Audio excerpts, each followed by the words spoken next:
এবার আফগানিস্তানের উপর ভয়ানক দুটো মিসাইল স্ট্রাইক করলো পাকিস্তান।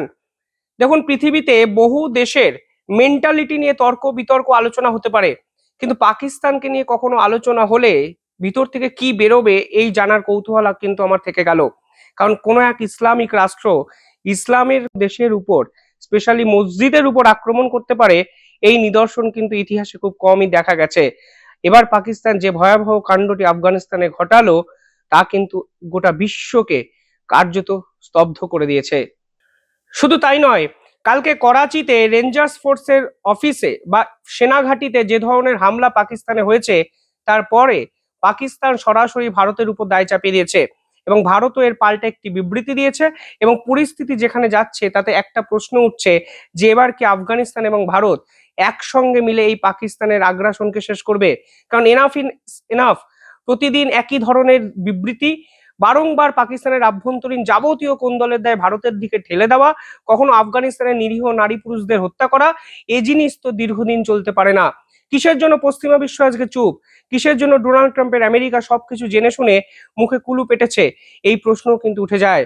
তবে এবার পশ্চিমা বিশ্বের থেকে কোনো বিবৃতি এক্সপেক্ট না করে ভারত ও আফগানিস্তান কি পাকিস্তানকে সম্পূর্ণভাবে শেষ করবে? এই প্রশ্ন কিন্তু কালকের ঘটনার পর ফের একবার উঠল। আপনারা জানেন, কালকে পাকিস্তানের করাচিতে ভয়াবহ একটি আত্মঘাতী হামলা হয়। করাচিটা অত্যন্ত গুরুত্বপূর্ণ একটি জায়গা, কারণ করাচিকে পাকিস্তানের ফিনান্সিয়াল হাব বলা হয়।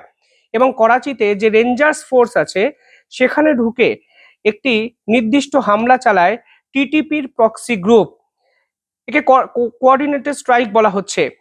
করাচিতে বেসিক্যালি দুটো রেঞ্জার্স গ্রুপ আছে, একটিকে বলা হয় সিন্ধ রেঞ্জার্স এবং অন্যদিকে বলা হয় পাঞ্জাব রেঞ্জার্স। আর এই সিন্ধ রেঞ্জার্সেরই হেডকোয়ার্টার ছিল করাচিতে। একদম দিল্লি বিস্ফোরণের ছকে করাচিতে এই বিস্ফোরণ কিন্তু ঘটানো হয়েছে। করাচিতে রেঞ্জার্স ফোর্সে প্রাথমিকভাবে একটি বিস্ফোরক বোঝাই গাড়ি ঢুকে যায়, যাকে বলা হয় suicide vehicle born improvised device.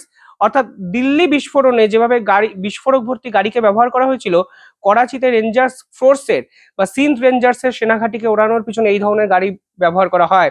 পরবর্তীকালে কিছু মিলিট্যান্ট নেমে ওপেন ফায়ারিং করে সেনাবাহিনীকে, ফলে যা হওয়ার তাই হয়। পাকিস্তানের আসিম মুনিরের সেনাবাহিনী মুখ থুবড়ে পড়ে, প্রায় 100 জনের কাছাকাছি পাকিস্তান সেনাবাহিনী বিধ্বস্ত হয়। এবং যে সিন্ধ রেঞ্জার্সকে মিলিট্যান্ট দমনের জন্য আসিম মুনির ব্যবহার করত, সেই সিন্ধ রেঞ্জার্স কার্যত উবে যায় পাকিস্তানের ইতিহাস থেকে। এই ঘটনার দায় স্বীকার করে জামাতুল আহার। এটি হলো টিটিপির একটি প্রক্সি সংগঠন। 2014 সালে এই সংগঠনের উৎপত্তি হয়েছিল। পাকিস্তান আসলে এই সংগঠনগুলোকে তৈরি করে ভারতের বিপক্ষে বা কখনো আফগানিস্তানের বিপক্ষে কাজে লাগানোর চেষ্টা করেছে। কিন্তু আজকের দিনে দাঁড়িয়ে এই সংগঠনগুলি পাকিস্তানের সব থেকে বড় মাথা ব্যথার কারণ পাকিস্তান রীতিমতো আভ্যন্তরীণ কোন্দল শুধু নয়, আভ্যন্তরীণ মিলিটারি আক্রমণেও জর্জরিত। এরপর কালকে কি করলো পাকিস্তান? এরপর কালকে পাকিস্তান আফগানিস্তান বর্ডারের কাছে দুটো ভয়ানক হামলা করে। তিনটে গুরুত্বপূর্ণ প্রদেশে এই হামলা চালানো হয়। যদি হামলার স্থানগুলো দেখেন তাহলে একটির নাম হলো পাকতিয়া প্রভিন্স, একটির নাম পাকতিকা প্রভিন্স এবং অন্যটির নাম কোনার প্রভিন্স। এই তিনটে জায়গায় কালকে ডেডলি স্ট্রাইক করা হয় পাকিস্তানের পক্ষ থেকে। পাকিস্তান সেনাবাহিনীর বিমান সেখানে যায় এবং উপর থেকে মিসাইল ছড়ে বোম ছুড়ে চলে আসে। আফগানিস্তানে যে জায়গায় এই ঘটনা ঘটানো হয়েছে সেখানে স্থানীয় বাসিন্দা, স্পেশালি নারী পুরুষরা বসবাস করে। ফলে সাধারণ মানুষের উপর এই ধরনের বোম্বিং কেন করা হলো সেটাই আজকের দিনে দাঁড়িয়ে সব থেকে বড় প্রশ্ন। স্থানীয় সময় 12:30টার সময় প্রথম স্ট্রাইকটি করা হয়। এই প্রথম স্ট্রাইকের পর যখন ওখানে ডাক্তার, নার্স কিংবা বিভিন্ন সমাজসেবী সংগঠনের বিভিন্ন লোকজন গিয়ে উদ্ধার করার চেষ্টা করা হয়, ঠিক তখন 12:55 অর্থাৎ 25 মিনিট পর দ্বিতীয় বোম্বিংটি করা হয়।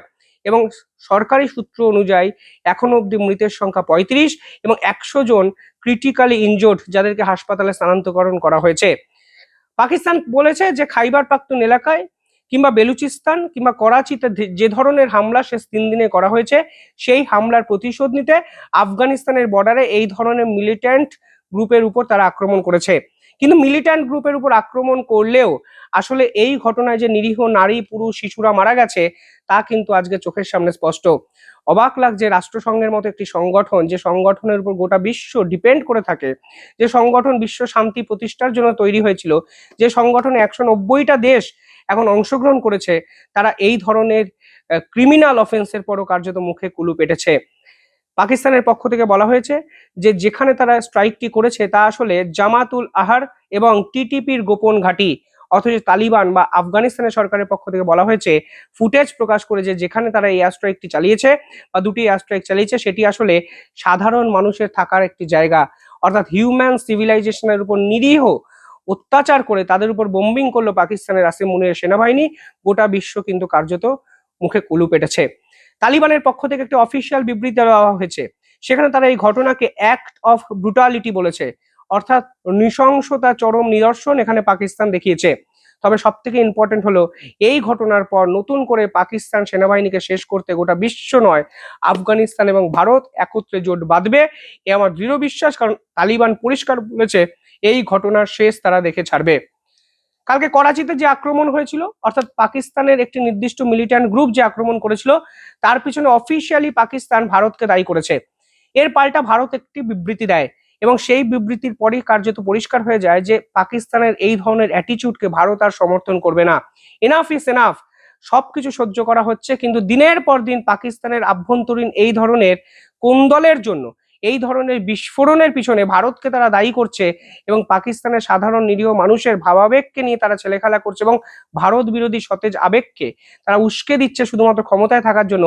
এটা ভারত দীর্ঘদিন সহ্য করবে না এবং আফগানিস্তানের সঙ্গে ভারতের সম্পর্ক অত্যন্ত খারাপ এবং আফগানিস্তান এবং ভারতের একত্রে এই সময় জোট বেঁধে এই পাকিস্তানের আগ্রাসনকে শেষ করা উচিত, কারণ দিনের পর দিন এই জিনিস কিন্তু চলতে দেওয়া যেতে পারে না। কালকে ভারতের পক্ষ থেকে একটি স্টেটমেন্ট এসছে, সেখানে ভারত কি বলেছে, সেখানে ভারত বলেছে স্পষ্টভাবেই যে we have seen Pakistani report making baseless allegation against India regarding the recent incident in Karachi. Bharat স্পষ্ট বলেছে পাকিস্তানের পক্ষ থেকে যে রিপোর্ট প্রকাশ করা হয়েছে করাচিকে নিয়ে তা সম্পূর্ণ মিথ্যে, ভুল এবং ভারত এটাকে অবজার্ভ করেছে।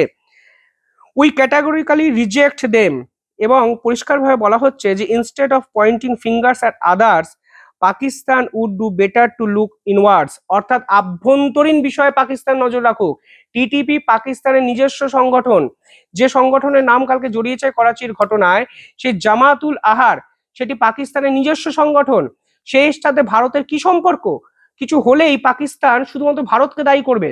ভারতের জিডিপি, ভারতের উন্নতি, ভারতের একাধিক ট্রেড এগ্রিমেন্ট গোটা বিশ্বের কাছে এখনো নিঃসন্দেহে নজিরবিহীন ঘটনা সৃষ্টি করছে, সেখানে পাকিস্তানের এই ধরনের ঝুটঝামেলা, সেখানে ভারত কেন এন্টারটেন করবে? ভারতের প্রয়োজনীয়তাটা বা কি?